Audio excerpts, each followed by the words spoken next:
really hard to write these type of standards.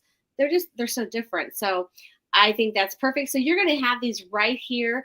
And usually if they even wrote something, they're very similar to where you could find um, where that standard would belong. So as you know, in iScience, you're going to see these color coding to help you as well. Your practices of what the science and engineers always, what they're doing in their practice is going to be in blue. And you can see the complete standard at the top, and then this target, really the develop and use a model to describe phenomena underneath. And then what pages you will find that during this module on the right, your student edition and your teacher edition. Then those content areas that we've always taught, the disciplinary core ideas, is going to always be in orange. And then your cross-cutting concepts of how science fits into the world around us, how we can integrate it cross-domain, such as structure and function, is always going to be in green. So that will be a great use for you since you have those standards already in your curriculum. It will draw attention to that and where that is in your teacher's edition and student edition. Nice. So as we think about today, we're going to kind of go through these 3 different phases. The first thing we're going to talk about is how we are going to use iScience to engage our students. So what resources do we have available to you as a teacher to help engage our students in science? And then we're going to shift to how we can make sure as a teacher you're equipped with all the resources you need to meet the students where they are. And then finally, how we can be assured that our students are achieving and having success with science. So as you have students come to you, what would you say their thoughts are about science when they enter 6th grade? How are they feeling about science? Well, my experience is that they are excited to be in the middle school setting, and they get to kind of do more labs that are more in a transition from elementary school to high school. So yeah, they don't necessarily have those skills yet, though, and it takes a while to develop. Absolutely. And let me tell you, I'm a 1st grade teacher, past 1st grade teacher. I'm retired.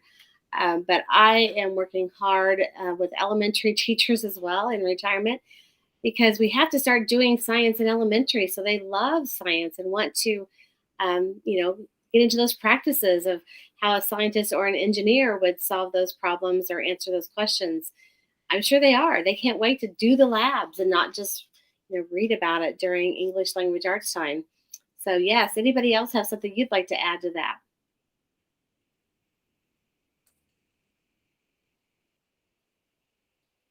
So I'm glad they're excited. That's great. I hope we don't, I always tell the elementary teachers that our students come to us in kindergarten and they're very exploratory. They have lots of questions and they want to learn. They want that knowledge, and we kind of take it and we kind of put their questions aside. And so we're hoping we can, instead of smash it, we can grow that so when they come to you, they have even more. So as we think about engaging our students, one thing we have for you, and also really to get the students kind of in their own flexible way to learn about science, is we have a program called Learn Smart. So Learn Smart is a very flexible tool for you to use in your classroom. You can use Learn Smart to go along with your course. Meaning that you will assign chapters at a time based on where you're at in your text, or you could assign a student to kind of pace themselves throughout the entire text. You could have students do this before the learning to see where they are and what their knowledge is on the subject, or after the learning. It's really up to you how you design it, but let's talk about really what this is. Learn Smart is an adaptive tool that's going to really set the pathway for the student based on how they're doing with the work. So the text for Learn Smart is written 2 grade levels below the student edition of the iScience text. So we do our best to not let reading get in the way of the learning. And a student will be presented with the text, and all of it will be highlighted in yellow. Or not all of it, but the components they need to learn will be highlighted in yellow. When a student has read a piece of the text and they've been successful in answering a question, it will turn that piece of the text green so that they know that that's something they have answered successfully on a question. But once it's green, it's not just going to leave it there for the entire year. LearnSmart will come back and readdress that question throughout the year so we make sure they don't lose that knowledge as the year proceeds. And so this, for example, would be something that would look like for a student on their questions. When they get the question, they can either choose the correct answer, or if they're not sure of the correct answer, they can have an opportunity to read about it. So let's say if the student chooses to read, so they go and read about it. It takes them to the page from their from a text. You can see it's highlighted in yellow. And so they can read that information from that page. And then they go back to the answer. And they're going to type it in. Notice if the spelling isn't quite correct. We do encourage correct spelling also. And so they type it. Then it also tells them that, your answer is almost correct. Shows them the correct spelling. And then the other thing I didn't mention, I want you to see at the bottom there, is it also will talk to them about, how do you feel about the answer? Do you really know it? Or you think you know it? Kind of unsure, you have no idea. This kind of is that metacognition of, somebody that has no idea and gets a really good guess, or somebody who thinks they know it and is solid, they do know it, or I think I know it, I could teach somebody else, but their answers aren't actually showing that. It helps you to understand how they feel about their learning. So the reports you will see look something like this. You'll get a progress overview report. You can get module details about how the students in your class are performing.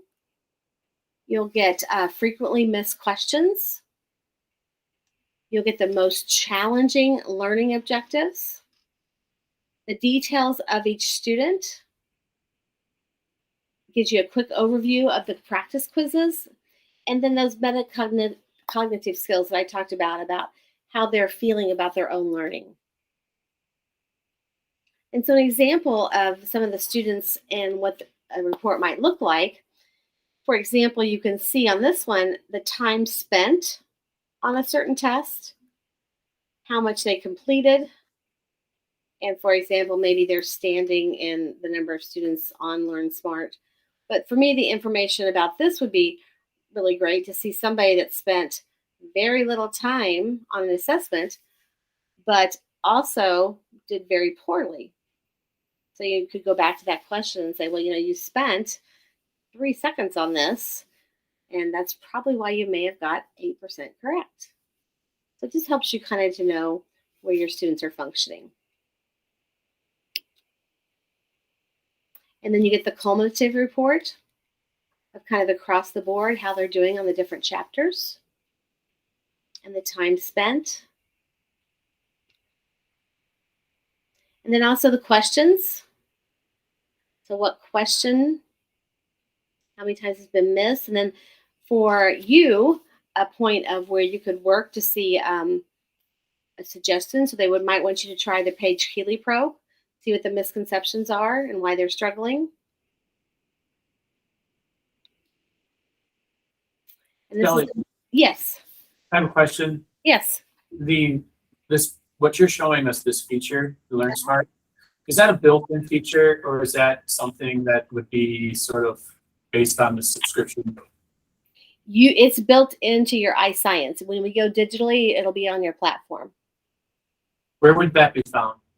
When we get there, I'll show you, but it should be right at your, I think it's like your course materials. But when we get there, I will show you. Okay. All right. We're going to go digitally soon. Do you have your own logins already? Yes. Okay, good. Yeah, we're going to go, when we get through the engage part, we're going to go online as a student. to kind of look at all their materials for the engagement, and then we'll move through the teacher side and then the achieve part. Does that make Okay. sense? Yes. Yes. Okay, perfect. So this is the metacognitive of how they're feeling based on their answers. Just different reports. So this is some research that's been done. LearnSmart's been around for quite a while. And so just kind of some research that the company has done with LearnSmart and without LearnSmart. So it's just kind of interesting, and really, it's just really based on how you think that could work in your classroom. So as you see this, just turn and talk with each other for a second, because I hate not being live, but you get that. But just talk with each other. How could this benefit you? What thoughts do you have about it? Because it really just runs alongside your lesson in the classroom. What are you thinking? I don't know, but I like the idea of reading out of the book and not being tempted with the Chromebook. So I wonder how hard or easy it would be to go back and forth, like between a textbook and then, all right, kids, load up your, like, log in. Like, we'll see this. Yeah, I do. You Have like, it a pre-assessment. Yeah, like a pre-assessment, gallery or it an has exit something you say it's a before. ticket? Yeah. Yeah. But I like that all the time, it's like right Yeah. there in front of you, Yeah. especially if all the kids are bombing one question. So what are some of your thoughts? What are you thinking?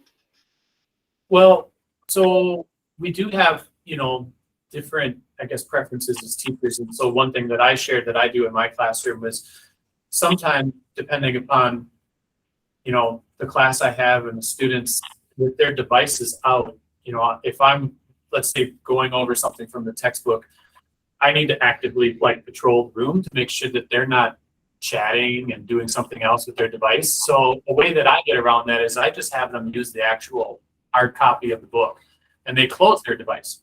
So we were just talking about how we might, if we didn't have this LearnSmart because we're using the hard copy of the book in class at times, how easy would it be to go back and forth? Does that make sense? Right. Yeah. So yes, and so this LearnSmart is going to be the same, login as their student edition as iScience. So I think it would be fairly easy, and they would only remember that you have the ability to assign it. So the students are only going to see the pieces you assign. Okay.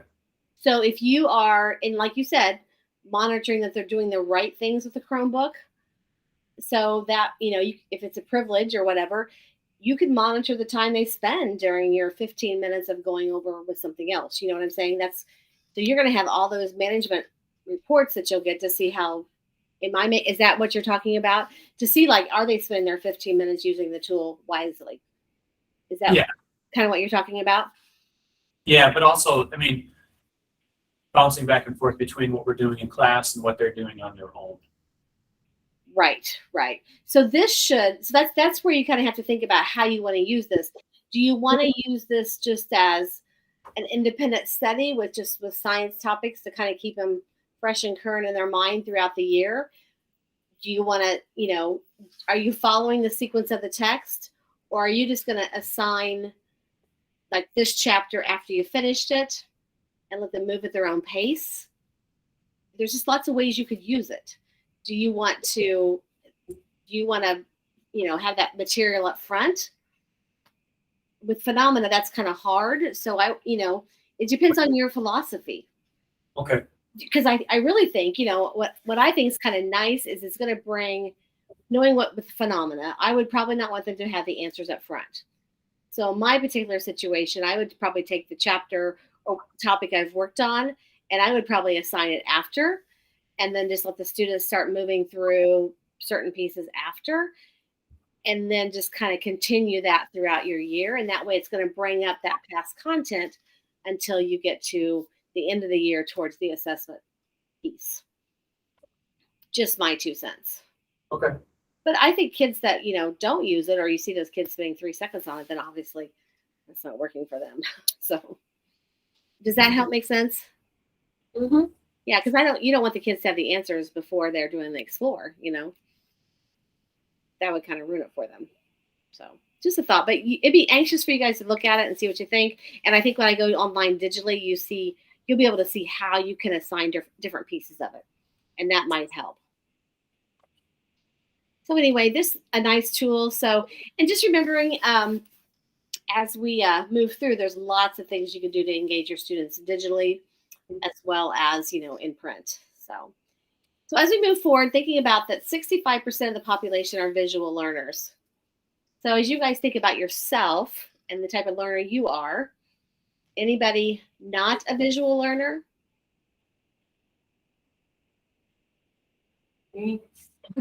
Wow. Yeah. Give me the text and let me read it 100 times. I've discovered about myself, because people will say, well, because I drive to some schools as well to present, and I'll have a 4 or 5 hour drive, and they'll say, listen to a podcast. Well, I would be down the road 10 miles and think, oh my gosh, what did they just say? I'm not auditory at all. I'm definitely a visual learner. So we got to think about what type of learners our students are and what works best for them. So we hope during the engage piece, you'll think about the different ways and the different ways you can meet your children's needs by the variety of resources we have. So as we move through, we have your periodic table of the elements, and some of them are going to be like at Science 3D, where they're going to be able to actually put their, I'll just let you watch this. Sorry, I moved it too fast. They're going to be able to see actions with the periodic table with their Cyber Science 3D.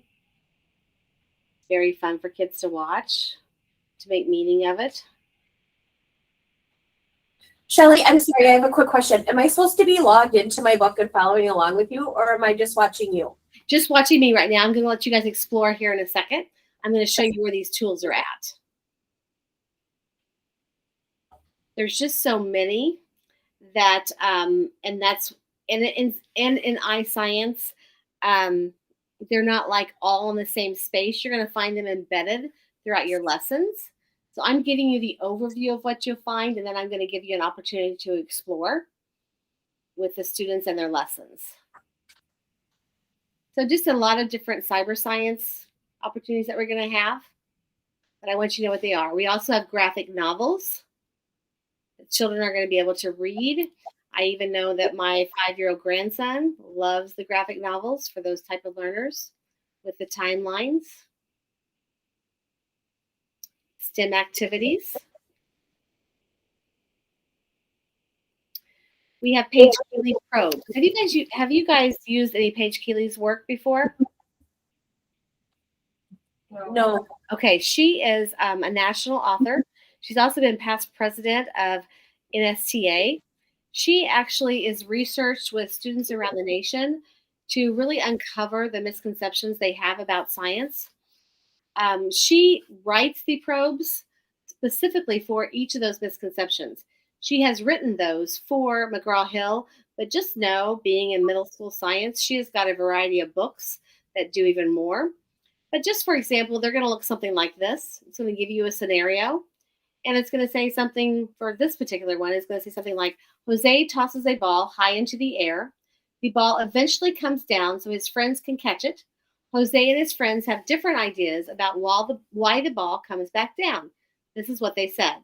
So you have 4 different opinions or ideas. Jose thinks, I think it comes down because Earth is pulling on it. Eddie says, I think it comes down because it runs out of force.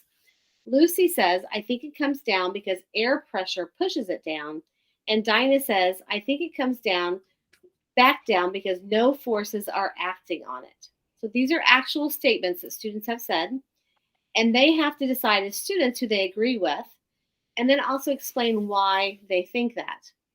So she would start her science unit with this probe, and then she would have students think about which answer they agree with and why. She might build a sticky note bar graph. If you agree with Jose and so on, you put your sticky note. But students have the opportunity then throughout the lessons to help them understand that misconception.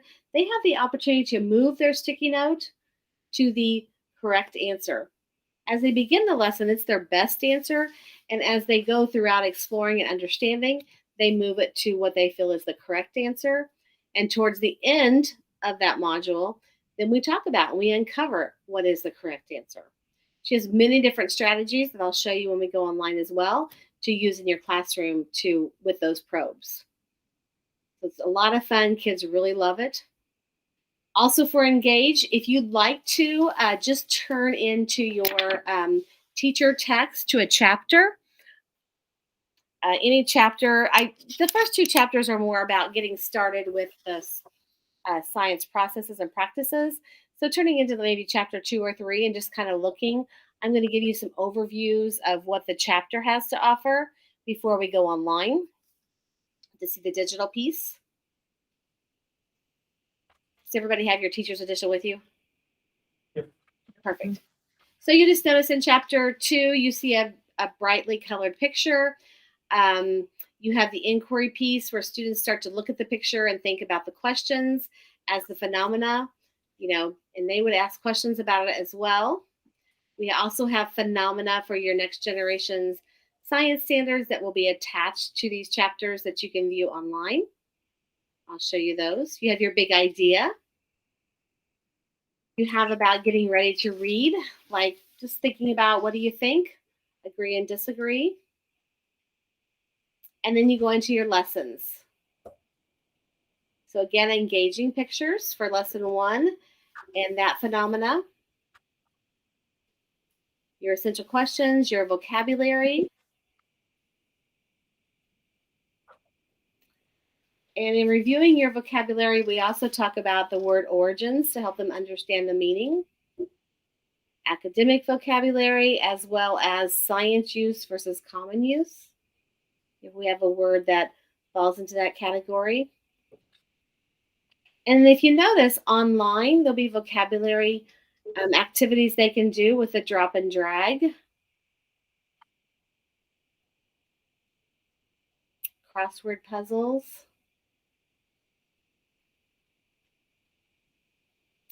And then Dynazyke foldables. Have any of you worked with Dynazyke foldables before? Yes. No. Okay. So, One yes, one no. I'm sorry. We have 1 yes, 1 no. Perfect. So that person who said yes, I'm sorry to put you on the spot. I can't even see you.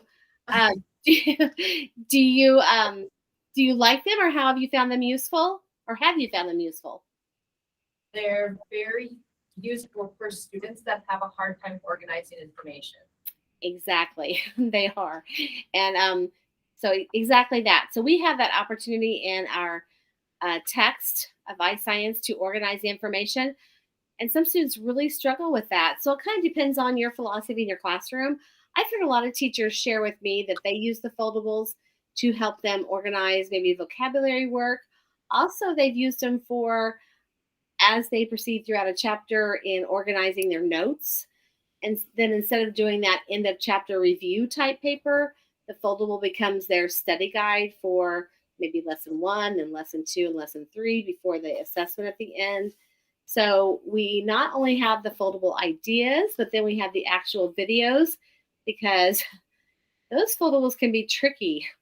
Do you find the foldables tricky with Dynazyke, or have you done them for a while that they're getting easier? Most of them are pretty self-explanatory, but sometimes if you have the multi-folded ones, they're kind of tricky. Yeah, and so the kids love them, and it really helps them put the learning into their own language, their own words. And we know that helps them retain that information too. Are any of you the type that has to write it to remember it? Mm-hmm. Yeah, and I'm the same way. I have to write it to remember it, and that's maybe part of the visual piece too, and having to see it in my own writing. But we have the videos to help with that. So then remember, your students have the ebook, and this is what I want you to. We're going to go online here in a minute, and I want to show you how this looks. And notice the toolbar at the bottom. And so their ebook is very interactive. And so as they go through the ebook, here's a toolbar that I want you to experiment with what they're going to be able to do. The digital resources, again, we have this 3D resource. You can see it playing now to show that protein. We have labs they can actually manipulate. We have brain pops. And then we have tutoring. So if your student is having a hard time, we have a personal tutor that you can assign for them to use maybe at night or when they leave your class.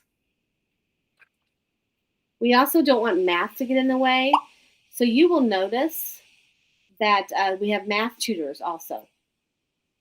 It's just a brain pop that you can. Dear Tim and Moby, where's the state of matter? My friend says it's near Arizona. From Christina. Actually, Christina, the state of matter isn't a place at all. It's a physical property, a characteristic that you can observe without changing the makeup of a material. Things like hardness, color, and shape are physical properties. States of matter are physical properties that tell you whether something is a solid, liquid, or gas. So you get the idea with that one. And here's the personal tutor. I'm just going to give you a little bit of that as well. Oh, this is giving me a little warning here. Let me do that. All right. So what I want to do now is you guys said you have your own logins. So I would like you to go to your student login. Do you have that? I don't think so. No. Okay. So I have a teaching center. Okay, so I want you to go, and I'm going to show you to log in for a student. So I want you to look around this a little bit.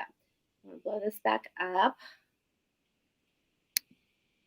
So this will be a login, and you'll see when you log into this, you'll see your course, and then you'll see a teacher edition and a student edition. And if you'd like to take a picture of this, this is just our national demo site. And so if you would like to check, just to kind of play around with the student side of it, it just gives you a feel of how it's going to look when your students do log in. So let me know when you have that information, and I'll go to the student site as well.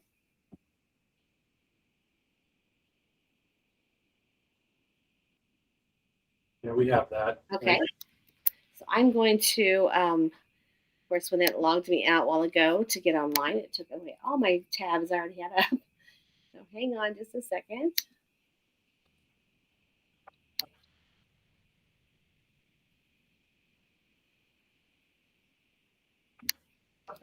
So we're going to just look at the engagement for a student and see how they're able to manipulate that.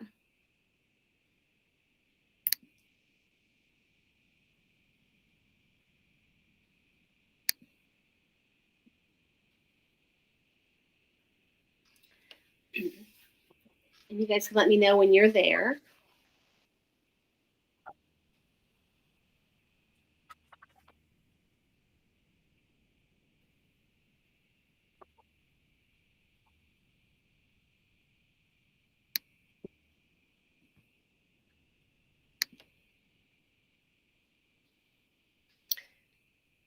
So what you see when you log in and you're here is you see the student dashboard.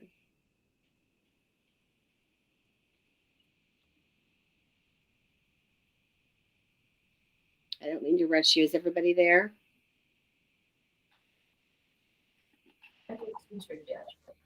That's fine. Just take your time. I can't get to the student one. It gives me. We're having a hard time getting to the student one. We keep getting errors. We only can get to the teacher. Okay, let me see what I can do here. Let me. Is it the same course or is it a different course as you can't get to the student one? Same course. That link just gives an error. Yeah, that link, the www.connected.mcgrawhill.com is opening. Okay, so just put in connected. Can you see my screen at the top? Put connected.mcgrawhill.com. Can you hear that? I mean, I got in. And are you on the student or the teacher And one? then some go, to, like, can you show me the screen now? Who? Or, let me, sorry. Yeah. Just go to mheducation.com. And then go to sign in.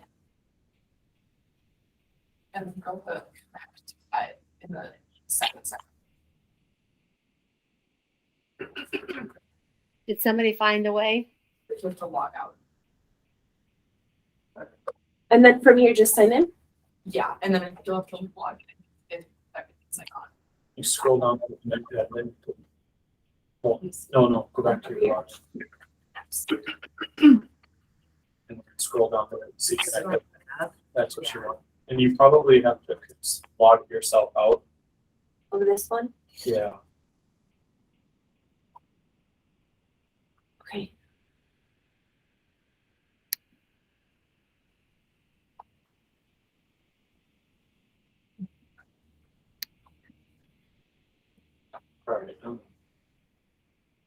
Did something not work on that?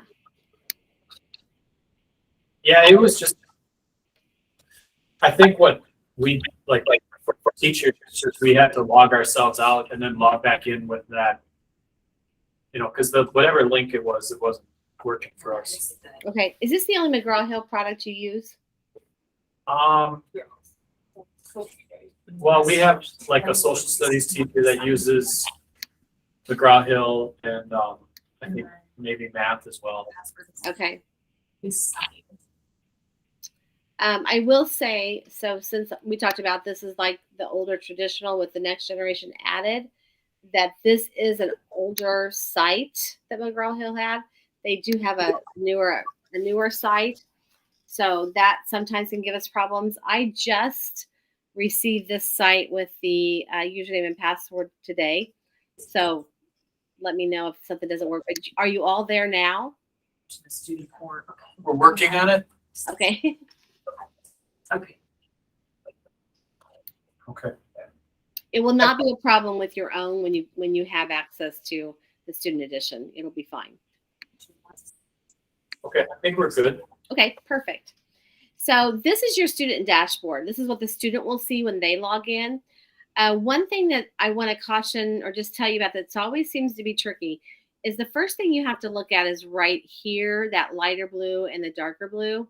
This is really the navigation of where your students learn. They have to be in the right place here in order to see the right resources. So if I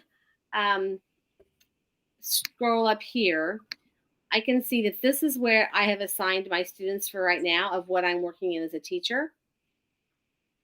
Chapter 2, that's where I left them. But notice that I can come down. I have the entire course of Earth and Space iScience. So I see the course-wide resources. And these are the only things that I have that the students can always see. And so you can hover over to see what is there. You can also, when you do that, you can, going back,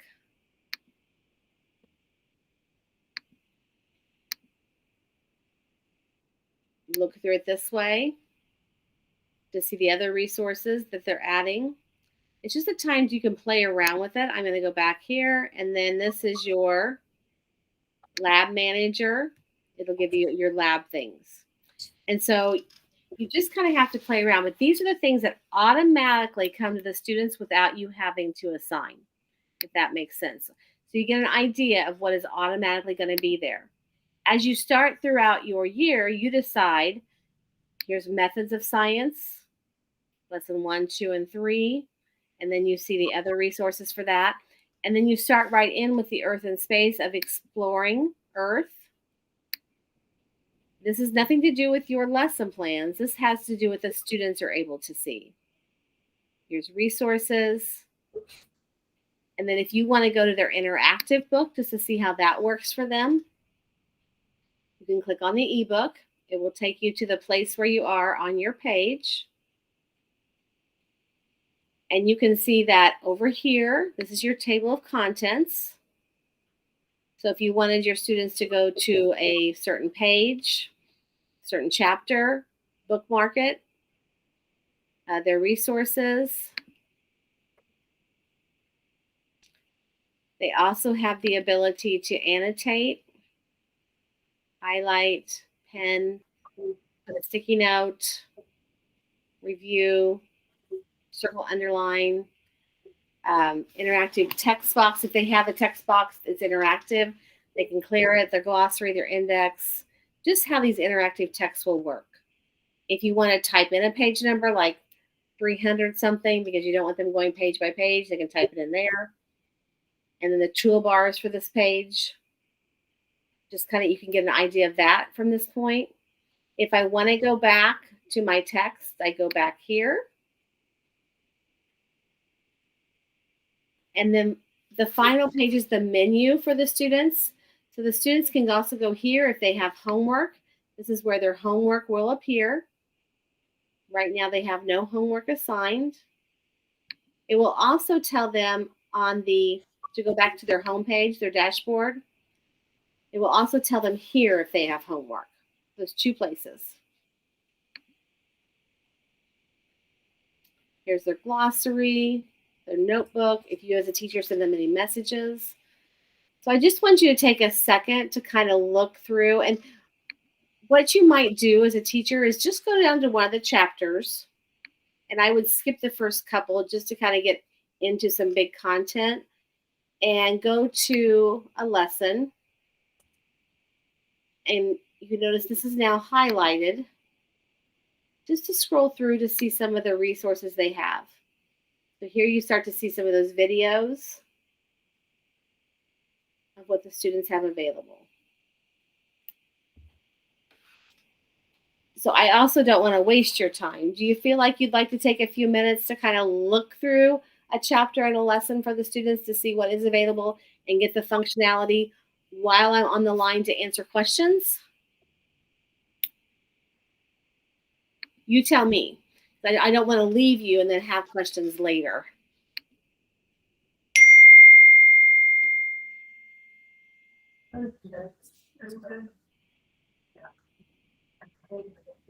Yeah, it sounds like the consensuses were pretty good. You feel okay with this?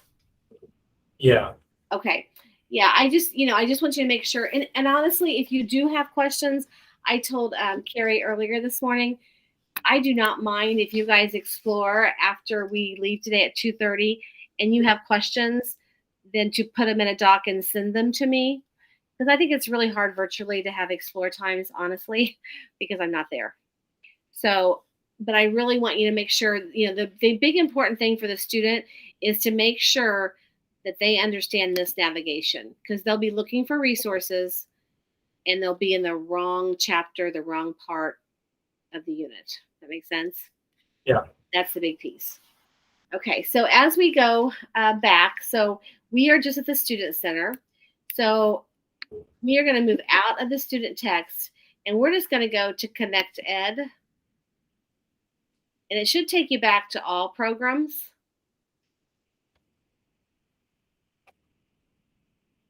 Do you see that? Yep. You may not see what I see, but go to the Teachers Edition now.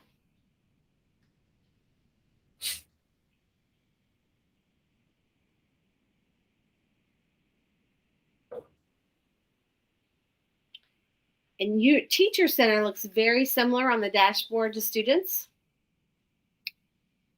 And so I'd like you to go to the same light bar and blue bar.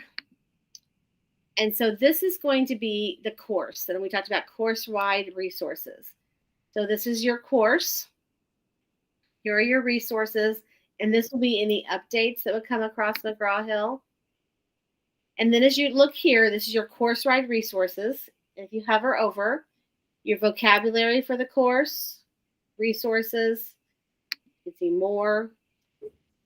This is good for you to look at just at the course level. We'll click on vocabulary first.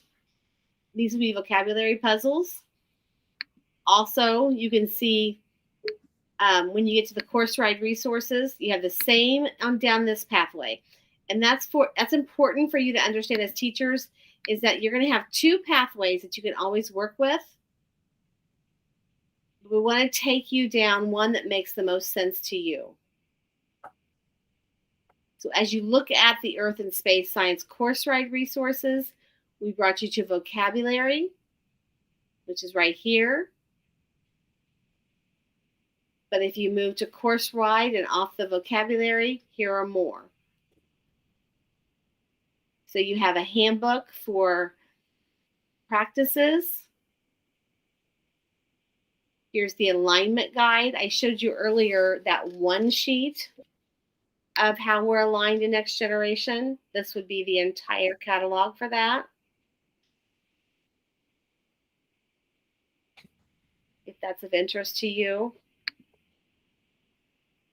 for your courses.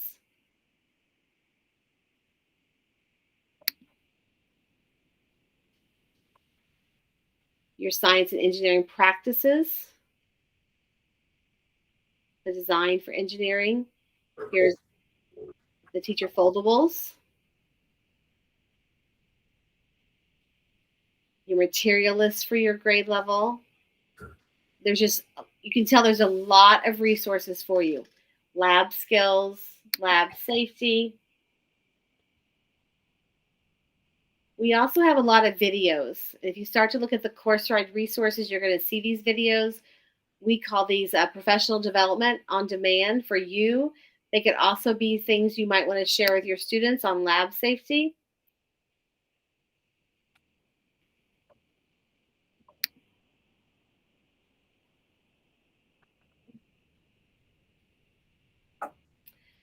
So when you get to your course-wide resources, I'm going to go back to page 1. You see at the very bottom, when you're on this page, you see a star, a note, and the wheel for tools. Your star would be something you'd want to use if it's something you find yourself using all the time. And so your star is going to throw it over into your favorites. So this is something you find yourself constantly looking for. Star it, throw it over there. Your settings is going to be to open the resources, give you details, align it to your standards, or if you want to download it. So your wheel is going to give you options that you may have. It's eventually going to give you options for assigning to your students when we get there. So right now we're going to go back home. We're going to get the course-wide resources.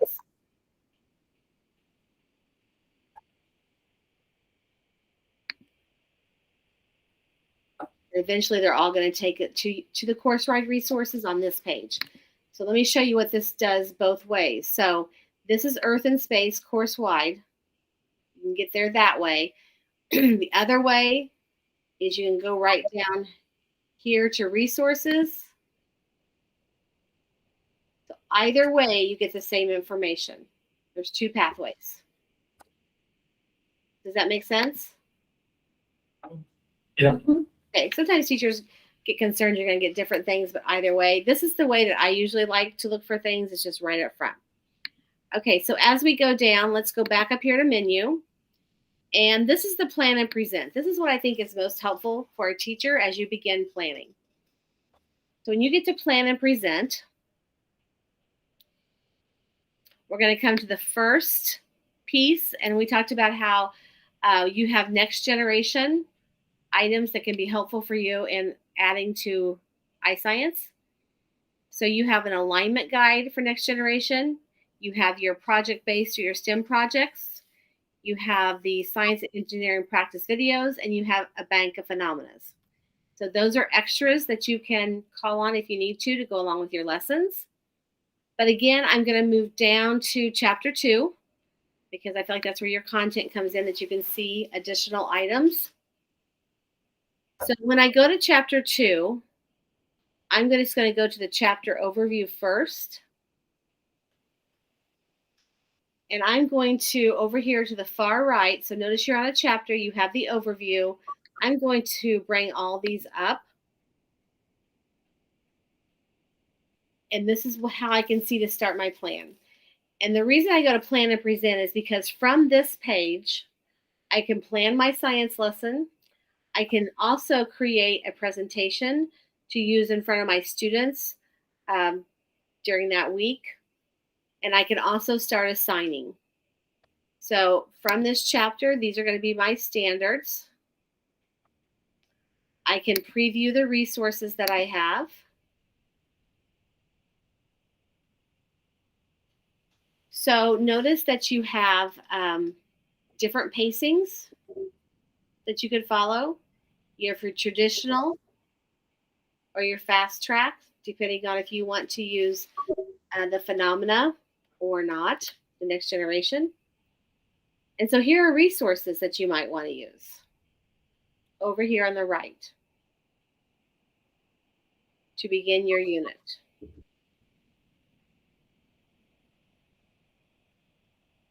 And there's a lot of choice for you, very flexible for a teacher. And so you can preview these. There's a virtual labs, online quizzes. Of course, if you do a quiz online, you're going to get that feedback instantaneously of how your children did on that. And if you'd like to at the same time, bring up your teacher's edition, the hard copy that you have, and put beside this and be at chapter 2 overview. So from this, if I hit the wheel, so I have a braid pop. If I decide I want to use this maybe to open my chapter, I can preview it. I can see my details on it. I can assign it to students. So when I assign something to a student, that just means that there's something I want the students to do when they get on their dashboard, so I can see that information back. And so I would give it a name. I would give them instructions. Start due date is very simple to assign. You don't have to go through all your names. You can just hit the top, and that will assign it to your kids. Then you would hit assign. So I have a question. Yes. Maybe we aren't there yet. But let's say I'm on a chapter and I'm like, okay, I want to give a lesson quiz. Or I Right. want to chapter test. Where do I go to find that? The lesson quiz. Yeah. Yes, we're going to get there. We're going to go through the overview of the whole lesson. Okay. Show you where the end result is. It's going to be very similar. This is why I like that plan and present, because it's going to walk you through an order. That makes sense? We'll get through all of that. So when you look at your entire, we're looking like at the chapter overview. So these are things you might like for your entire chapter. Okay. So you can kind of preview through here of what you'd like to use. And from this point, you can plan for your presentation for your chapter overview. And then you can also plan what you're going to present or assign.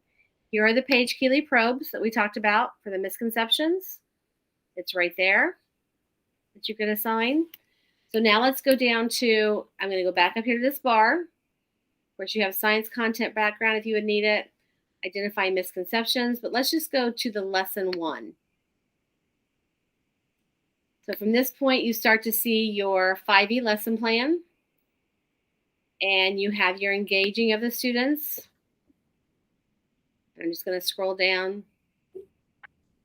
Notice that you have a lot of differentiation. AL is approaching level. We use orange, like caution, slow down. They're approaching. On level is blue, and beyond level is green. I say that because BL, a lot of people think below level, and it's beyond. You have an engagement toolbox.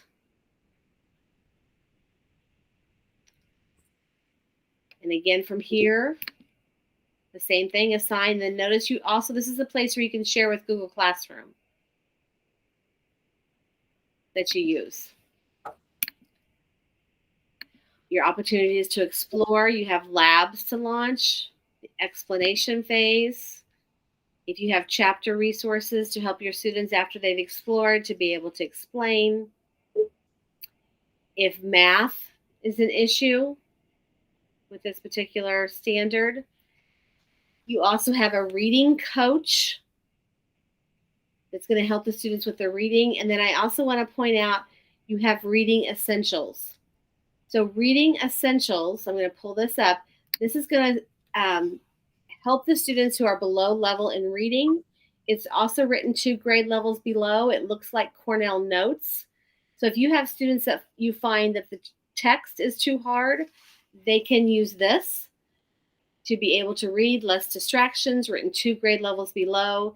It is also what is used in LearnSmart when they go online to complete that.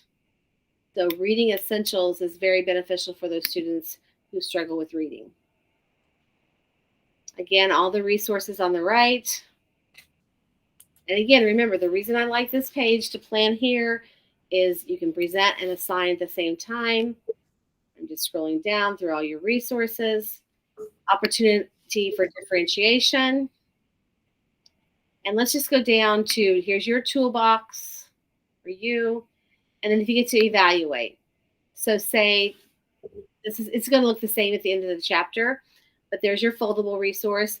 So say you wanted to give an online quiz over lesson 1. You kind of just ask that question. Here is how you would assign it. There's your quiz.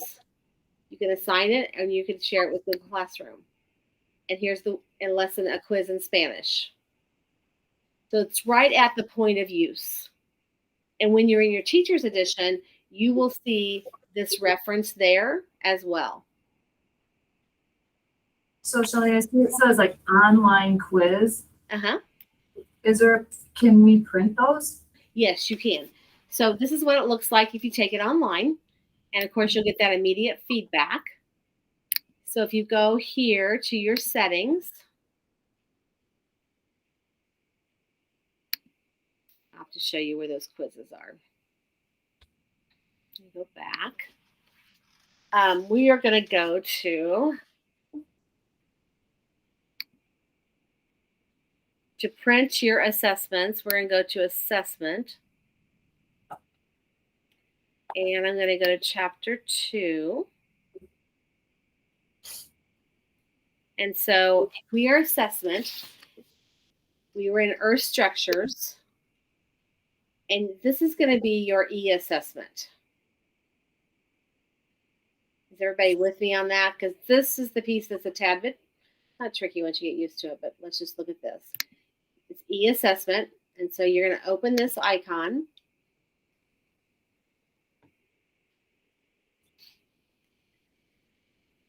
So with e-assessment, all of our assessments are editable,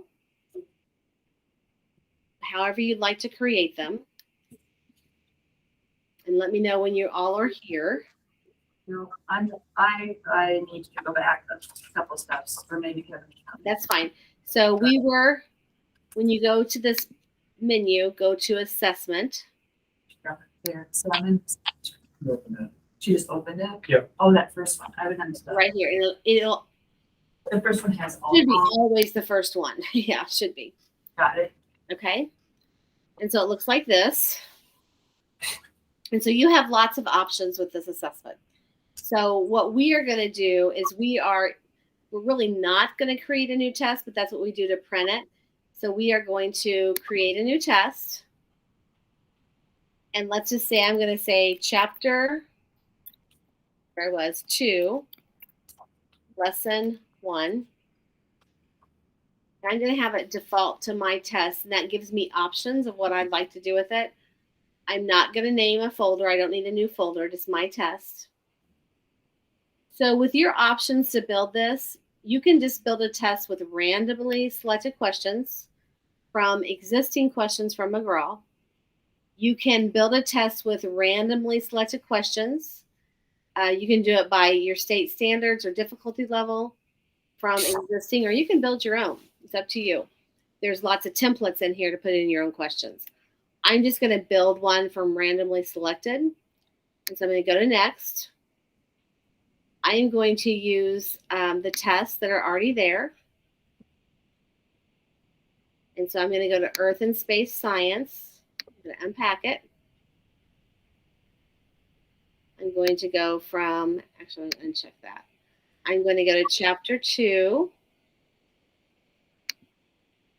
Earth Structures.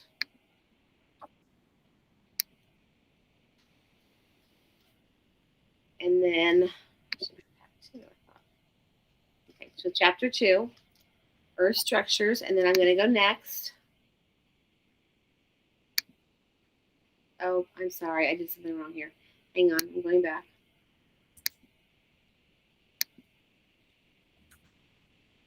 Folder location. I'm sorry, I'm going to Earth, Space, and Science.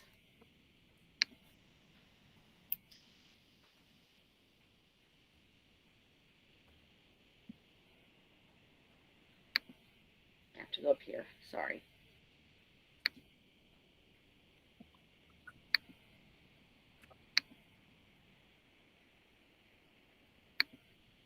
There we go. You have to go from all question sets. I'm very sorry. I'm going to start over, so I think I just confused you and I confused me. Let's go back. We're going to do this again. So I'm going to create a new test. And I'm just going to do that chapter 2, lesson 1. I want it to go to my test folder. So that was still okay. And then I want it to pull from my question sets, which is right here. Earth and Space Science, I'm going to unpack. Chapter 2, I'm going to unpack. And now I'm going to get lesson 1. I'm going to choose next. I'd like that in English. I'm going to choose next. And then these are the types of questions. Are you guys okay?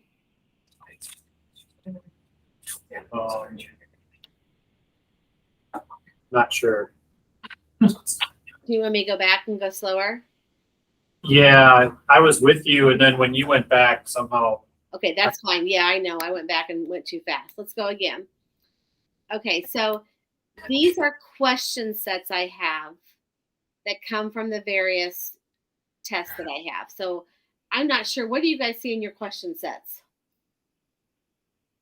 Do you see my questions, share content, and then your course? Or you have demo, but Yeah, there's a lot more there, I think. yes, okay. And then in tests, these are tests we've already built.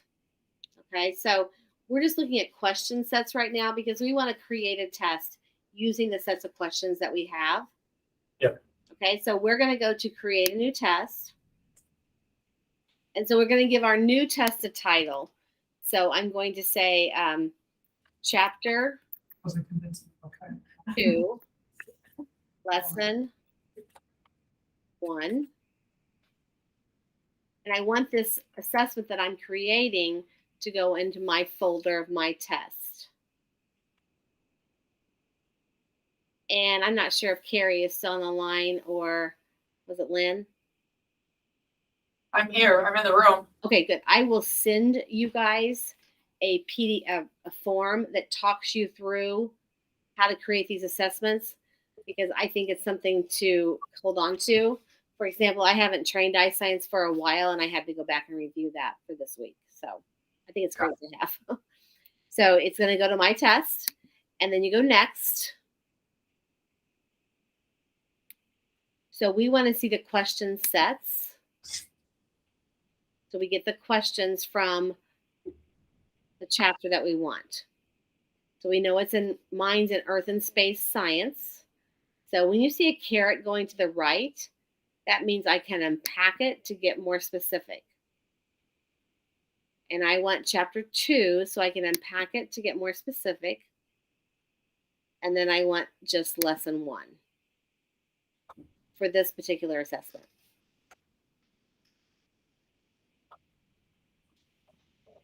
Does that make sense? Yeah. I could do the whole chapter if I wanted. Okay, so now I'm going to hit next. And for this one, I want English. Going to hit next. Okay, so I can see that in this bank, there are 44 questions. And so you can choose if you want all of these, you can do that. Or if you just want 10, you can choose which type you want. So give me an example of like what you would want to do on a lesson 1 assessment. Like what would your test usually look like? Couple multiple choice and an essay or like a short answer. That's fine. I don't know if she heard you. Talk long. Doesn't matter. You're I speak up. A little bit of a couple different kinds. Okay. So like 10 questions you're thinking? Sure. Okay, so let's just do like maybe 3 false. Do 4 multiple choice. And I heard you say, let's do 3 completion. So if you wanted like a short answer or whatever, you could also add that yourself at the end if they didn't have one in there. You could do that. So we got 7. Okay. So we are going to have 10. And so I'm going to choose next. And that's what my test is going to look like. And so I can finish it. Okay, so now we can see here's the test. So now these are the questions that's been selected from what I put in there. And so I can read through these and I can decide, what I like and what I don't like. So I have these options of getting a new question. And if I want to do a new question, I can choose which type. I can create it. And so if I wanted to do an essay question, I could choose essay, and then it's going to give me that template to create it myself. So you could design that yourself. Or if you wanted to do a new question that was, objective short answer, you could do that. Anything you wanted that has these. And it's going to help you go through to build that question for the test generator. So I really like that component because even if it's multiple choice, it builds that for you. So you can add a question to it. You can show the instructions on the assessment. I had that turned on, I guess. Yes, right there. And then you can also show you the information on the questions. It will show you any of this information that you want to know. So if you want to know the answers, if you want to know the difficulty level, and the difficulty being the DOK, the depth of the knowledge, the distractors, you could do any of that. Organize by question type, which we are right now. You could change it. You could also scramble the questions if you like. If you wanted to have, you have the choice of like scrambling so all your students don't have them in the same order. If you want to have students be able to choose multiple right answers, like if there's 3 correct answers out of 4 multiple choice. So just lots of options that you can have to do this. And you'll notice that when you do this, then you have this bar here. This is where I think is the trickiest part. So you can export it right here to a Word doc. You can also print it to PDF from this point. And you have all other options here too. What's crazy to me, this is where I get always scared that I'm going to lose it, is that this test is already right here. But it just feels like that when you do all that, when you print it or save it or whatever, you don't save it. It's here. And whenever you cross this out, it feels like you're getting rid of it. So this is what's called the test generator, just where it's just there. But it will also remain here. You'll notice this little toggle up here. So this is something that you decide, okay, I want to assign it digitally. If you decide you're not going to print it, there's where you print. So let's say now you're going to go to test generator or to classes and assignment. It pulls this up. So there's that test I just created that looked like I didn't save. And so do you guys have multiple classes of the same topic? Yes. Okay. So now what you would do, so I just have different classes here based on my trainings, but I would pull this class over here and it's going to load the class for me. So then if I want to create a new assignment to assign digitally, I would give my assignment a name. So I could just say Chapter 2, Test 1, and select my test. Hit OK. And then I can go through and give any of those, it's going to ask you all those testing questions. Here's my students. All these testing questions. I can have them scrambled so students don't have the same questions, the same order. Whether you want them to review results and finish, and then it's going to pop it up right there. And then as they take the assessment, I get to see the roster, the settings, and when they're done or after the assessment's done, I automatically have the report that will pop up in the class that I assigned it to. Of course, I don't have any. And then what type of report that I want. And I switch that down to reporting. So does it grade it for you? It does if you do it digitally, yes. How does it know how to do like short answer? Short answer, it will not do. You'll have to go in and put those grades in. So did you notice when I did that template, it would say to you, like, what's your rubric going to be? So like if it's a 2-point question, you would put in 2 points. And so as a teacher, you'd look at that. And so it would give you that setup to go in and enter a 2, a 1, or a 0. And so you would enter the short answer piece. Okay. And whenever you do the assignment part of it where I assigned it, that's where you would go in and enter that under classes and assignments where you have the scoring of it. It would give you a chart there. You'd go in and just enter those in. But it grades everything else besides your, things that the computer can't grade. Okay. So it's very nice. And what's nice about it, then you can get all those reports that help you, again, knowing where your students are at. But I do think it takes practice, and that's why I'm going to send to somebody the how-to after I'm not with you, because that's a little cumbersome. And you also have in Spanish on the test as well. So any questions about the assessment other than just needing time to play around with it? Is assessment just for tests and quizzes? Like, where would I find the labs? Okay, yes. So let's go back to our page, Plan and Present. So this is our hamburger menu. And we're going to go down to Plan and Present. So when you get to your labs, will be under your Explore.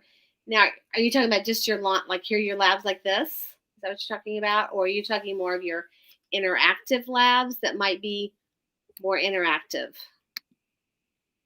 I see that when you click that, if you go back up right there, it tells a little bit about the labs. Right. I guess assuming that there'd be something like a handout for me to hand out to the kids that might include instruction, but for sure a place to capture, let's say, their observations and things like that. Right. Do you see that in their student edition? I don't have a student edition in front of me. Is it in their student edition on that page? Let me go to, I can go there too. What I found is if you do a section and then you go to the green like chapter resources and click on like the full chapter resources for all of it, then it has like labs, handouts for students if they're approaching. Are you under the teacher or under teacher? So is it? Just go under. So yes, Okay. I would say, are you? A worksheet that I could just print off. There. Okay. And how did you get there again? It was Abigail? Abby, yeah. Abby, okay. So just go to a chapter. Okay, so am I under Plan and Present? Just in your textbook. So like click on the top bar and then use the 2 blue colors to choose whatever chapter you want and go to the chapter overview for it. I'll just do chapter lesson 2. Okay. If you go to the chapter overview, so chapter 2, chapter overview. And then on the right, the lesson resources, the one that looks like a loose leaf sheet of paper that's kind of Right here. tealish. Yeah, click on that. And then the first link is all the resources for the chapter. Oh, It has the different lab handouts. thank you. So I have a question. Were you online or are you in your teacher's edition? Online. Online. Okay. Is this in the chapter overview for your chapter resources? Yes. Yes. And so that's where there are so many in your resource preview. So when you guys hit your resource preview, this is where you'll just have to scroll down. You can hover like over the places right here, and it will tell you, or you can go to your settings, your tools, and it will show you like the details of what that page is. So it just depends on how you like to work, but you know, you can either open it or you can go to settings and look at the details, but this is where you're going to find all those type of documents to help you. And the content chart is interactive too. So you can click on the page number and it automatically goes. Is there, can I just ask, I'm not in the teacher's, I don't have a teacher's edition, obviously. We can go to the teacher's edition online digitally. Do you see any reference to these pages in your teacher's edition? Yes, they're really small. And really hard to see usually, right? Yeah. Yeah. That's what I find too. They're really, I mean, in other resources that we have, I find that they're really hard to see sometimes. And so that's why I don't often, that's why I really do like this page, because I can just see it really well from this point.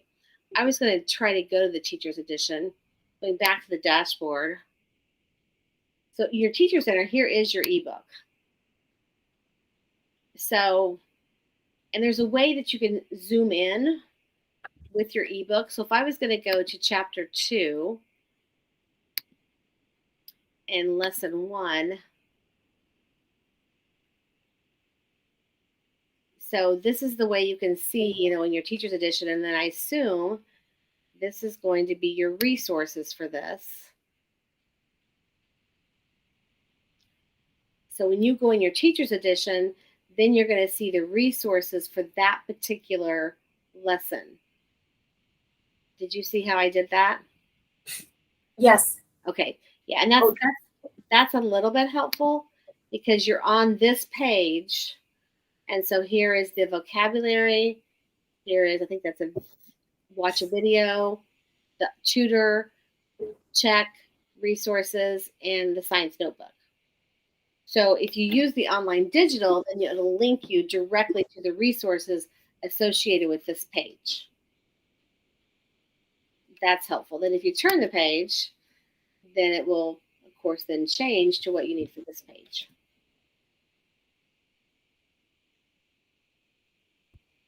So if that helps at all. So then you see your math skills. Trying to go through and make sure I don't miss anything as far as this goes.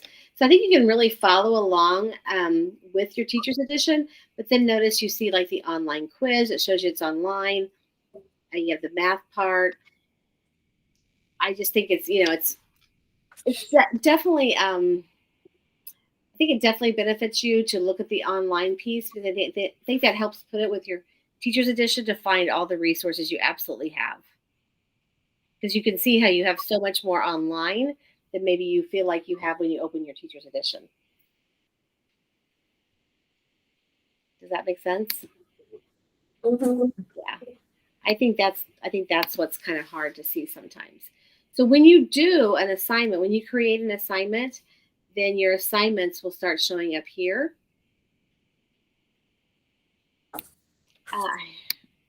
And then let's see what else I want to do. Then I wanted to go down to SmartBook assignments. If you go to SmartBook, and that was under the hamburger menu. Okay, so if you go back to hamburger menu, so we talked about the Learn Smart. Resources are the same way we did plan and present. Home is how we get back to our dashboard. There's plan and present. We talked about assessment. If we go to SmartBook, that was this right here. And if I want to do add an assignment. So here are our components of Learn Smart. So you can see that you can add a new assignment or you can review assignment. So if the students have already done a past one, you want to review it. This is, our content is Earth and Space, and I have the chapters just like you have in your text. And so if I'm just going to stick with chapter 2, then I want to bring that up in Learn Smart. And I'm going to have it be a new assignment, continue. And I can see what the scope of this is. This should take students 49 to 74 minutes, and it's 41 concepts. And here's the different concepts that they'll do in each chapter.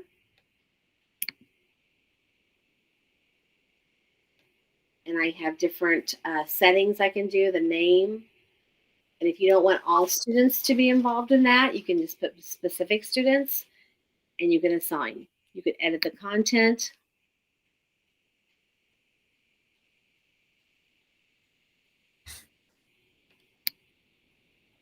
Reduce the concepts. You can see how it's decreasing as I go down. So it's very flexible for you. Okay, so I'm going to go back to the hamburger menu.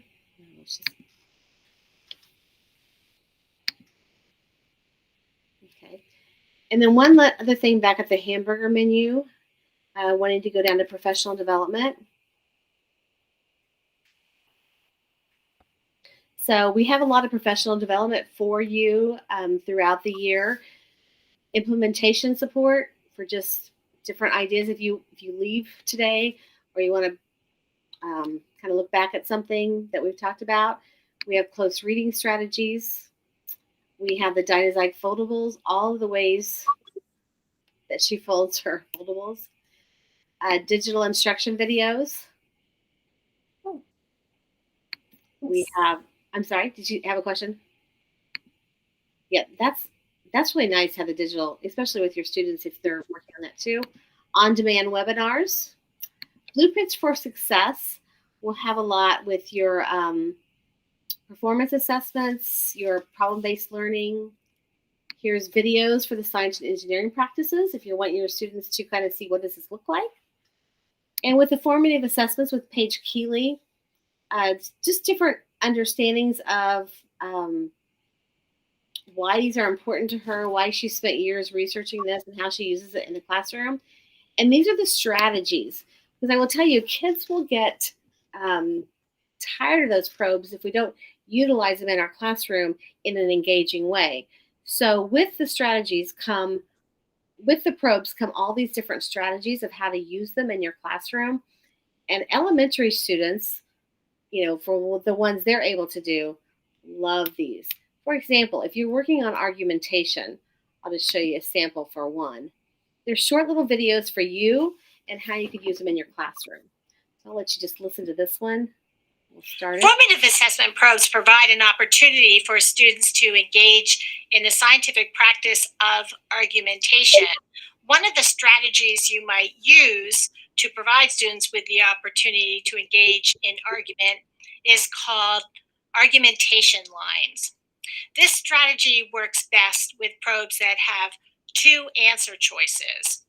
After students commit to their answer choice and construct their explanations, have them stand up and form two lines. One line for answer choice A and one line for answer choice B.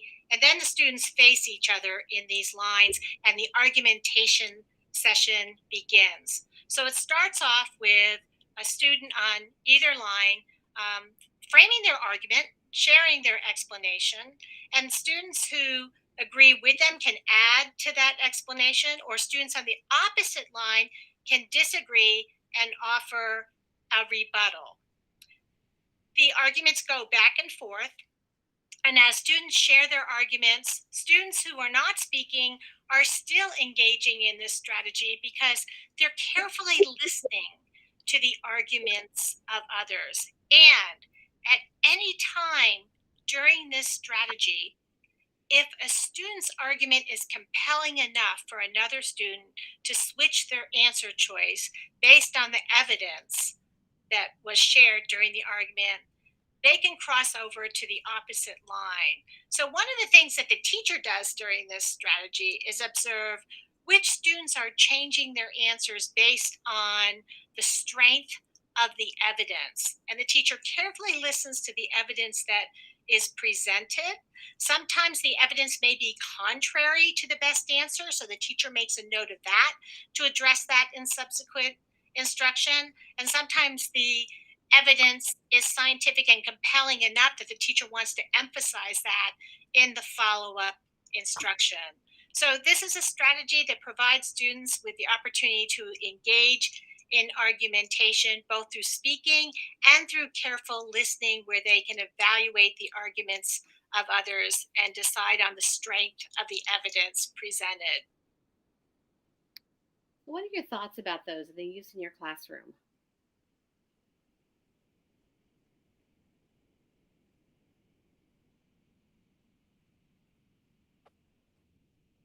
Any thoughts?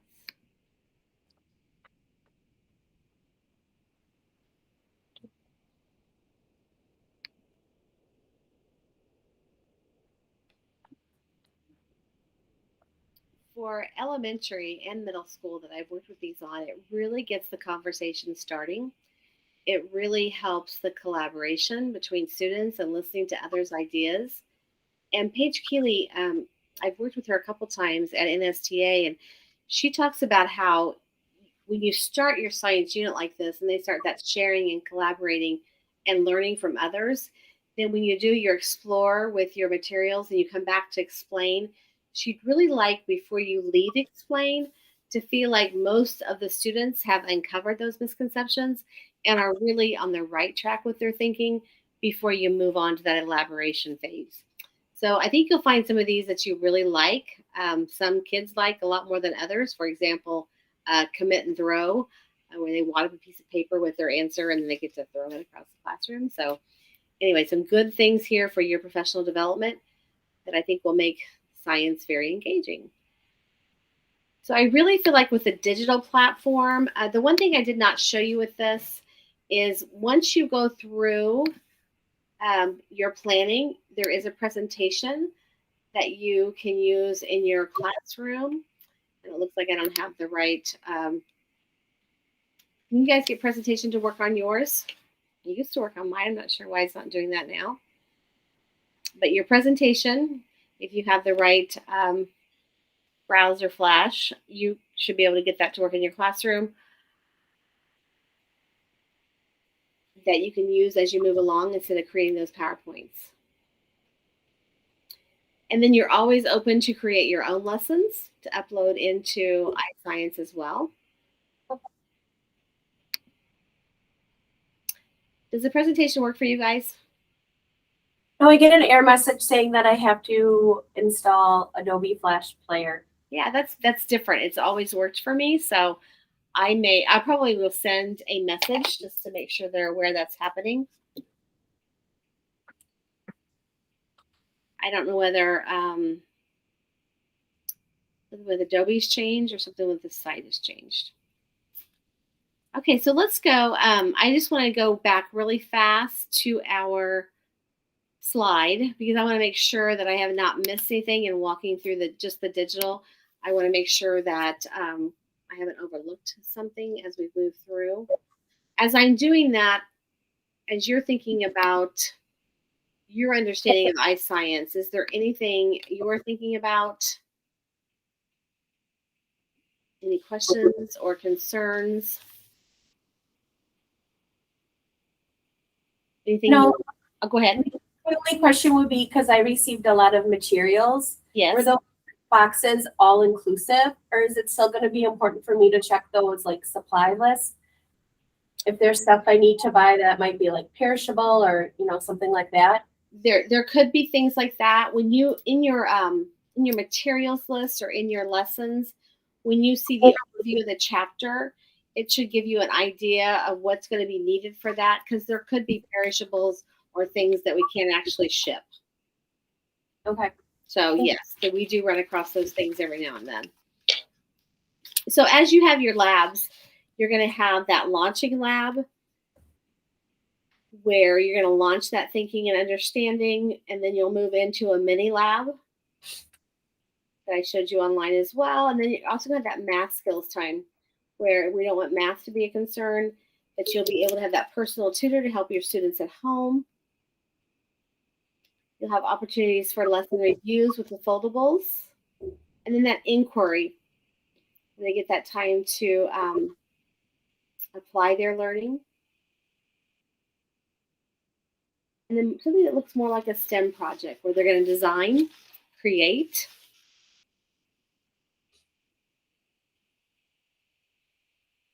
We have virtual labs where they get to manipulate the variables. WebQuest.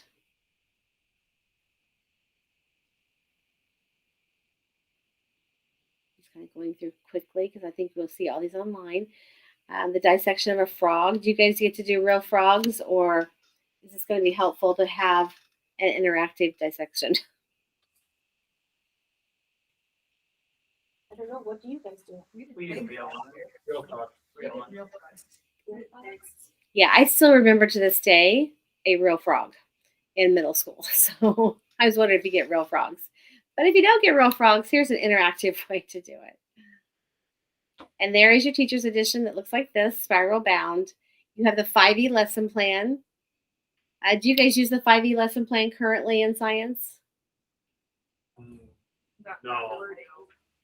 Yeah, that's just that's the format of the NGSS is what they suggest. So just something you can kind of experiment around with. It's kind of that branch from the traditional a little bit as you get ready for that or think about it. That's what you'll see in the online digital, maybe more than in the iScience text.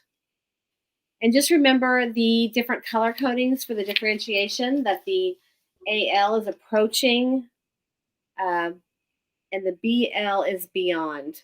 And a lot of the ELL strategies you see really work well for your below level learners.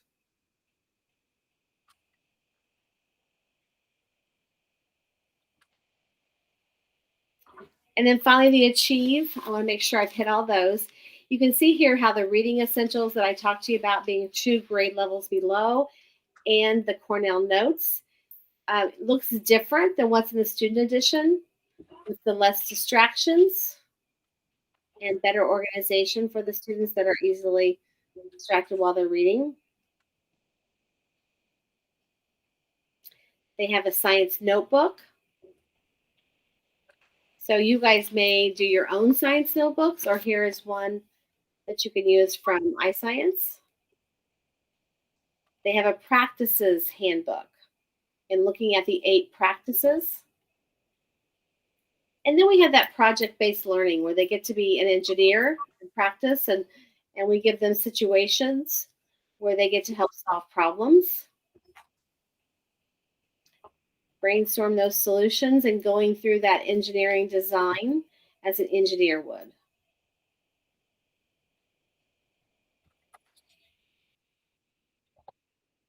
And then the e-assessment that we did go through just right online there. And I do want to send you guys the e-assessment handout that will make life a little bit easier when you go back to that. But we have a variety of assessments aligned to standards that you'll be able to manipulate and edit however you would like. Lots of generators. And I think it's even nice because you'll get to do those technology enhanced or however your assessment looks at the end of the year to practice throughout the year. And then one thing you did not get to see was the reports. And so you can kind of see how their progress on the standards progresses throughout the year. You can do ordering, multiple responses, multiple choice, true and false, tech enhanced with the drop and drag.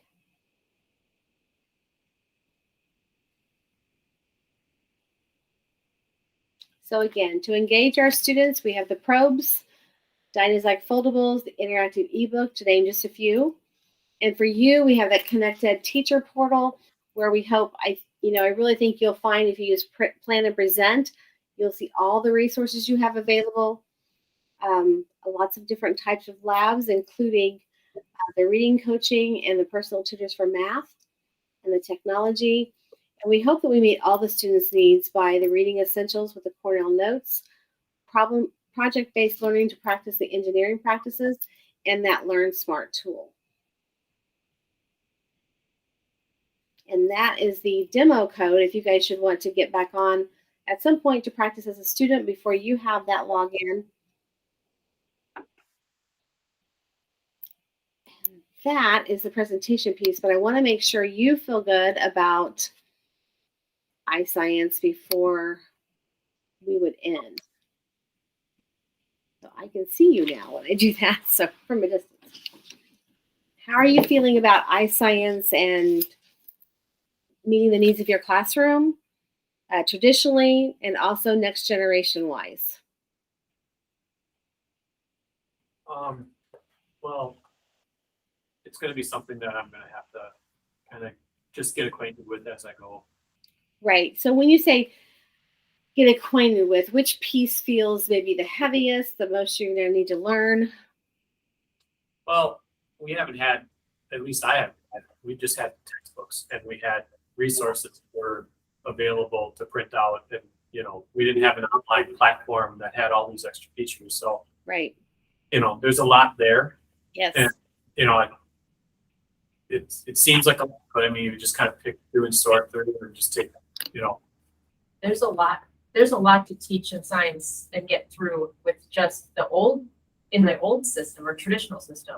Right. And to find time to add all this stuff in, like you said, you know, to become acquainted, like what parts will fit, and save me time or enhance the student's learning versus adding another layer that you're trying to fit in. Absolutely. And I have told teachers, I retired in 2016, and I said for years, you have to give yourself grace. And I think you start, you know, as a teacher or as a school thinking about, you know, what do you want to start with, and take time and get good at something before you move on to the next. And that's why I showed you the plan and present, because I think that's the easiest place that flows with your teacher's edition. And just think about, you know, what you're doing now. What do you want to start with? Do you want to start with, you know, maybe the Page-Keeley probes? Do you want to start with phenomena? Do you want to start with 5Es? Just pick something and just start there. And I think once you start with one area and feel good about it, then it's easy to add on. There's no way you can do this overnight in the first week. I mean, it takes time, a lot of time. So give yourself grace and just choose where you want to start and just go through, and it will all fall into place. Shelley, I think where I'm having difficulty is I'm used to having, like, I have my teacher's edition, and then I have like the printables where I can print out the worksheet, and then I have the teacher's key. Uh-huh. I don't even know where the teacher keys, like, so for example, I'm in this chapter resources. Right. And where are the teacher keys? Like, where are the answers to this stuff? Go on page 1 of the chapter. The answer keys. Okay. Yeah. All the way at the bottom, it'll say answers. So Yes. 0. I'm going back there. So go all the way to the first. Okay. Is it all the way at the bottom? That's where they usually are. So, like, if you're in a lesson, is that what you're saying? Saying like all the way down here. No, I think. So I'm like let's say I pick like this. Oops. yeah. Yeah. Where are the answers? So in the chapter resource overview and the chapter overview page section, so I don't know if you're. Can't go back. Yeah. Like back in here. No, back into the science. Yeah. And then instead of hitting like lesson 2, Mm-hmm. hit chapter overview down there. It's the first one down. Chapter overview. Like this? Yeah. No. Oh. Okay. Yeah, click that. And anyone can jump in, but on here, on that. And then, so here, like if any of these page numbers, it'll automatically jump you to the thing. So that's the way it works like a teacher's edition. Oh. And then here, answers. And then you can click that and it'll take you to the answers. And here's. Oh. Pre-study. But from here, but I have to go. No, I can like click right. Yes, click the numbers. Click the page numbers. Okay. Well, so let's say here. Yes. Chapter text. Okay. Mhm. Like that. there. Okay. You're on page 89. 89, Which not, was- that doesn't fit with anything No, in here. page 89 in this. In this grouping. thing. Yep. Okay, and then, So if you go back up to the top, you can do it again. Up here. okay.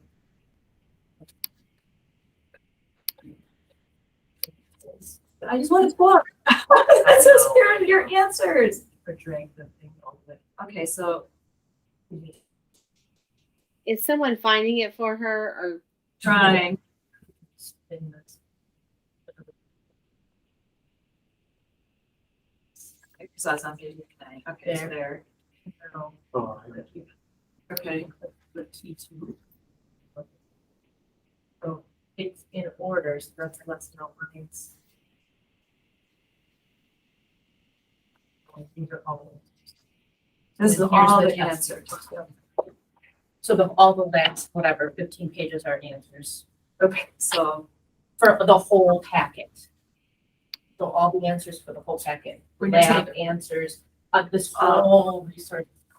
Because that resource has everything in it. It has the bust out life, it has the labs, it has the mini labs, it has everything.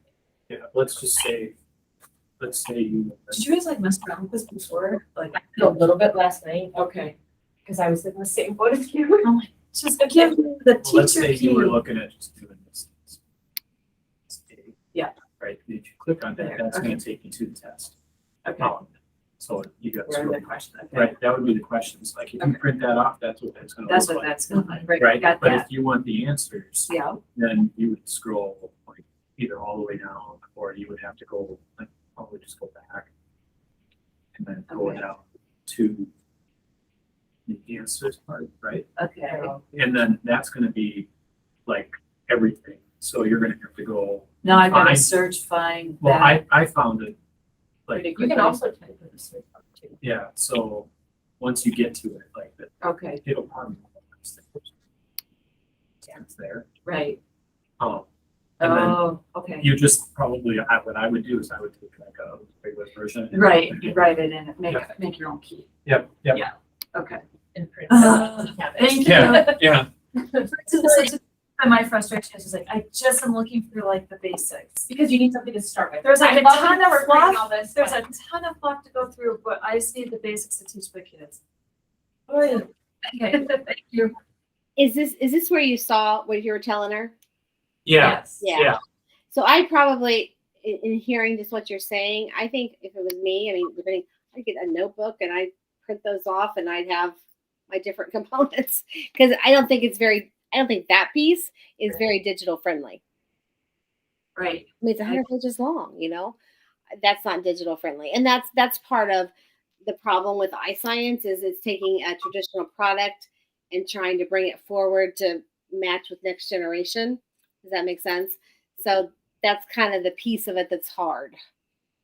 So, but I think being on the right path of moving from that traditional and adding in some next generation, but that's when you're ready for that. That's what's difficult though, I think, at the moment.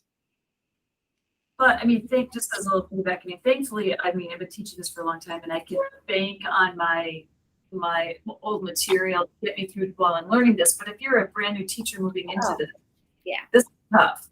Yeah. Well, and I think that's what's kind of nice. I mean, both ways. If they have that text, that teacher's edition, at least they can get through there. Did you get any additional, is there any additional resources books with iScience, or is it just the teacher's edition? Just the teacher's edition. That's kind of what I thought they'd gone to. And I think they've gone to that, and then everything else is online. So I would treat that 102 pages. I mean, you could even, I'd treat that 102 pages like printing it off or separating it, like, because that used to be like an individual additional books, and treat that like putting it into a binder and just tabbing it into different sections. Is probably what I would do as a teacher. Because it'd be nice if they were all separated into individual sections. Fantastic. That's what I think. Good control of health. Does that make sense? If you just have all the tests in one Oh. area, That gives or you- all quizzes, yeah. Like I may even give that solution. I may even suggest that to McGraw. Not that they'll take it because I know what they're trying to simplify, put it together. But because I think that 102 pages makes it really hard to work through. Control F. Yeah. A lot of scrolling. Yeah, but it is all there, and so yeah, it is all there. You could also, like select pages and do your own, like in Google, like make a booklet for different pieces, but that's a lot of work too. So I would print it and put it in a notebook. Well, I was showing her, you can use Control F if you're on the PDF, and then type in like test A, and it'll give you all the instances where that shows up, and then you just scroll down to those, and it'll show you the tests, the different pages of the test, the answers, and skip all the other stuff. Exactly. That's a great idea. See, I forget those little shortcuts. I'm also, 55 years old, so digital's a new game for me sometimes too.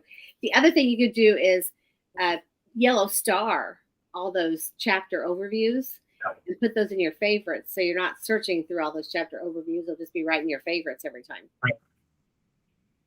Yeah, absolutely. Anything else, you guys, that you're thinking about as you start? One question I had when we were looking at I don't know what you want to call it, but that login that you gave us, which was just a demo. Yes. So if I wanted to assign something like the smart book, that allowed me to do that using that demo login. But in my login, I don't have apparently students that are like rostered yet, or whatever. I mean, Right. so do I have to wait for that component or whatever? Well, so the demo login it's going to change all the time because a lot of people in the nation are using the demo login. Yeah. Yeah. So where do you guys have like a tech department that's going to do your rostering? I'm assuming Yeah. they're not technically here. I don't know if Carrie's paying attention, but yeah.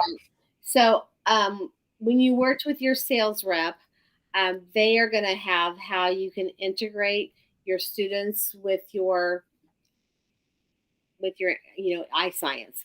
So Right. yes, once they get that done, then you'll be able, all your students will be there for you to assign. So when does your school start? Well, we start Wednesday this week, and there'll be kind of a couple of days where, depending on the school and how quickly the one-to-one devices get in the students' hands and Right. all the setup gets taken care of. But I mean, that's, again, if you're just doing if you wanted to do it more digitally, as opposed to, showing things in the room and using paper copies of the textbooks, Right. I mean, honestly, once you got past that digital hump of it, I think digital would be very nice because it's going to do a lot of grading for you. You're going to get some really great reports if you can do that. Because honestly, I think it's easier for kids than it is for us. I think kids will adapt very quickly. Yeah. So your sales rep, I think, is Allison. Have you met her? No, I'm not sure if you can answer this though, but for like at our school here, we were told, so like our math teacher and our social science teacher also have McGraw Hill. Oh yeah. So the students go in, they have like their math book and their social studies book, and now I'm imagining also their science all in one place in one login. Would that be accurate? I would think so. I think that would just be added into that. That should be easy. Do you have like a platform like Clever or any of those things, or you just go into McGraw Hill? That I don't know. Yeah. So I would think that'd be a pretty easy fix. So I would have whoever deals with like McGraw Hill, I would have them talk to the sales rep and have her get you started with integration, because if your students are already in the program for math or social studies or whatever, it should be an easy fix to add a product. Okay. That should not be hard. Yeah, it looks like we have some information about getting them class codes. Yeah, so that's not going to be bad at all, because once your students are there, you'll just pull them into your class on that class roster piece. I show you when you go over here to that menu. Yeah. Am I a teacher? Yes, I am a teacher. Class management. Yeah, and so your students will be here, and you'll create a class. and you'll pull in your class name, and then you'll save it, and then you just pull in your students for your class. It's Okay. very easy to do once they're there. Yeah. So that would be great. I would talk to the curriculum person that works with her, and then I would have them get a hold of McGraw, and that should be able to happen pretty easily, I would think, adding a product. Okay. Yeah, perfect. That's great. So, it'll probably take a couple days, you think, for the Chromebooks to be. And the other really great thing is your students are used to McGraw Hill. I mean, that's another learning curve. Okay. Yeah. Anything else you guys can think of? I don't want you to feel overwhelmed. Start with what you know and what you love. And then I know, and I hate it when I can't be in the room, because then I can kind of sense, and it feels better when I can walk around and be personable than just behind a screen. But it's really okay. And really start with what you know, what you love, and then just add on pieces. It's really okay. And really, I really do encourage you to go with that hamburger menu, plan and present, because that's going to follow the order of your teacher's edition. And don't get overwhelmed with all the resources you need. Just choose where you're going to start. Yep. Okay. And Carrie has my email, and I think Lynn does now too. So if you have questions as you get started, please feel free to email me. All right. Not a problem at all. All right. Okay. Okay. Well, good luck, you guys. Have a great school year, and hopefully you'll be in touch if you need anything. Okay. Okay. Thank you. Thank you. Bye-bye. Bye.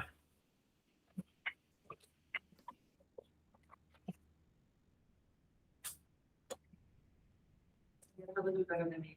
The technology part gets so on control of the class, but you can take care of this. So that'd be good.